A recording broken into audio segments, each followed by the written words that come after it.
Something that we found also is that there are not a lot of resources for Caribbean youth, and it's very hard to find places where they can go. When you check inside of Toronto itself, there are a lot of newcomer organizations, but a lot of them don't actually cater to Caribbean youth because they're not really seen as youth that really need that amount of help. They're seen as an invisible group.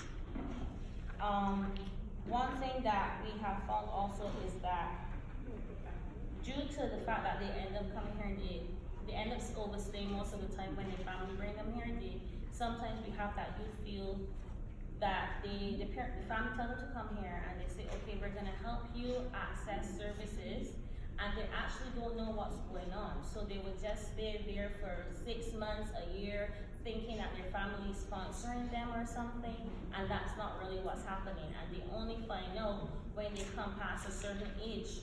So we have some situations that youth come at 13 or 14 and they're living with their family and they're thinking, oh, my aunt or my sister's gonna be helping me with my papers, so I just have to stay at home and babysit.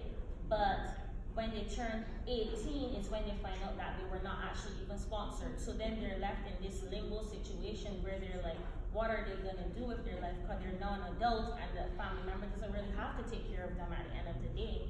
So then they're ended up on the streets. And that's one of the situations where we see a lot of youth, they're having to deal with housing issues. Like we know already, housing is a big situation in Toronto. It's very serious.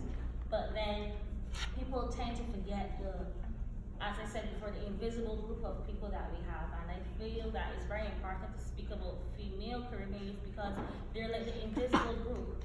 We found that we have youth from all over the world in our youth group, but we found that out of the youth group, we have that female Caribbean youth face difficulties in every situation, in every category of different things with access to housing, access to education, access to healthcare, and access to employment. And is that they're singled out in a group that no one actually likes to pay attention to and to take care of.